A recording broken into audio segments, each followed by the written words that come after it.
साडे घर ता पता नहीं केड़ी गाल दी मुसीबत है। बाबा ना गैस घेन देंदे ना सिलेंडर घेन देंदे। अल्लाह क्या करेंदे कुछ समझ नहीं आंदी। काठियां बाल बाल ते मर गयूं। अल्लाह केड़े वेले साडी जान छुट से ही काम तू भा बालनी मुसीबत लगदी है। देखदा देख बैठा सानू नेर वाली पल पे बुला के, सानू नेर वाली पल पे बुला के तेरे माही किते रह गया। अल्लाह मासा ते बेटिया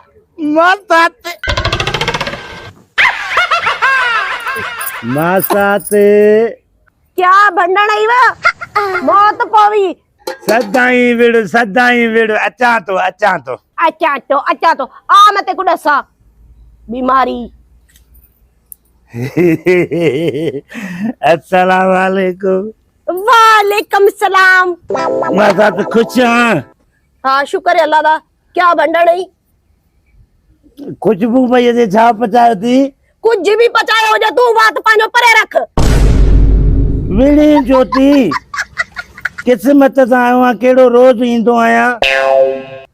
ए तू मेरे को ना जलील ना कीता कर। ए तेरी सिंधी वेच मैं को जड़ा ना आप दी सिंधी ठोकड़ी पंदी है। मैं को जलील ना कीता कर वन जड़ा काम है। चंगो भला हाणे गाल बुध नाराज न थींदी कर। माता मिट्टी जाते कुकड़ कू त खाऊं रात।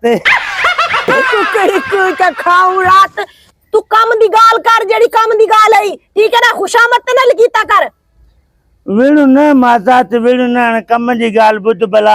अज मुंजो नी एकड़ो तोमे कम पयो आ ऐं मुखे मेहरबानी करे न कजाए। निक जई बीमारी कदी बगैर काम तू भी आ गया कर। जेड़े वेले देखो आप दे काम नाल ही हमदी मनूसा भला सदाई विड़दी चोआ कदी प्यार से भी गालाईंदी कर माता। मैं ते को आदी पिया तू आपदा काम दस मेरा सिर ना खा। माता मां एकड़ो तोड़े न उम्मीद करे आयो हां एकड़ो कम मुंजो कर मां वरी बेर तोके न चंदम। हुन दस त सही भंडण केड़ा है त वेड़ू त न प्यार सा चो पप्पू। लट खड़ा पप्पू ये न करनी लटून खणदी त पो मां बेर तोड़े नहीं दुम न त। हुन दस क्या मुसीबत है। हां बुध मुंजो नी एकड़ो तमे कम पयो आ पेरो वायदो कर केंदी तू दस त सही काम करन दो से त मैं करे सा जे करन द ना हो से तो कोना करे सा सीधी गाल है। हां गाल बुध हां पानी पिया साफा डफ डफ अरे मोरा तो जाने तुझे हथन जो पानी कोड़ो जको होंदो नी वो भी मिस्री तो लगे। मिश्री तो लगे वडा खुशामदियां। हां बुध नी हाने गाल बुध माखे नी बस वधिक न छड़ा 2000 खपन मुखे जे पगार मिली वायदो मोटाई दिंदो मैं। ए दे तेरी मेहरबानी। मैं पहले तेरे कणु राज गया पहले जड़े गिद्या नी ओडिते नी जड़ा होण वाला आत देसी भला पो उधारे जी मां त न मुया न अज न सुबह तो के दी तुम उधारे जी मां त न मोइया मां त मुखे भी खबर है न मोइया। सीधी गाल है पैसे मेरे कने हेन पर मैं ते को देसा कहना जेकर पैसे गिनने नहीं तो ओ सामो बाबा बैठा ठीक है हुंदे कने वांज हुंदी मिन्नत मेड़ कर जेकर ओ खेसे तो मैं ते को पैसे देसा न तो मैं कहना देसा। बाबे के मां त हिय तो मनाया जे बाबो चवई दे त पोता दींदी नी मुझी मिठड़ी मासा दे अल्लाह तू आ त मां कुछ हुंदो है वांज मां हिय तो वना बाबो चवई तो के हां आ जेको पचाए तनी मुके खाराई दे। अरे वांज रे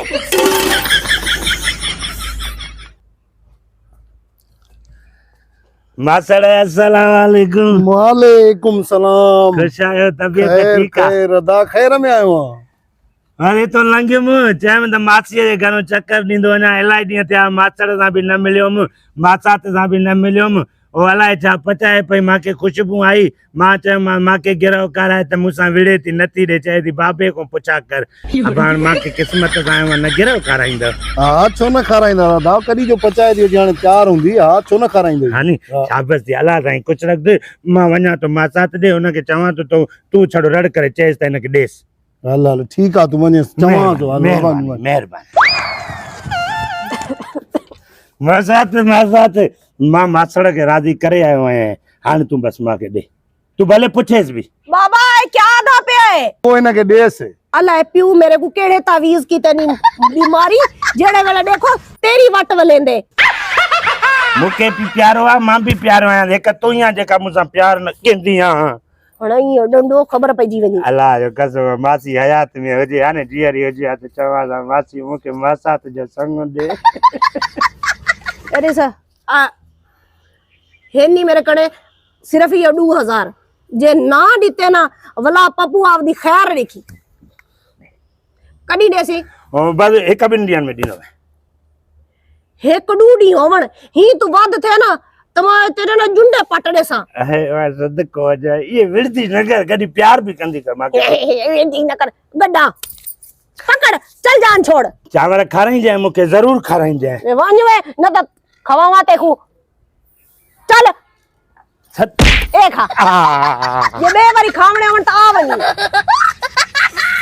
क्या वे खयाइया मुंह ही तरह चावला आला है मसात मिठी जात कुकड़ को तकाऊं रात हाली त मिड़ई 2000 कन निकता वरी सुभाणे जा बाग सुभाणे जीए सदाई मुंहिंजी मासात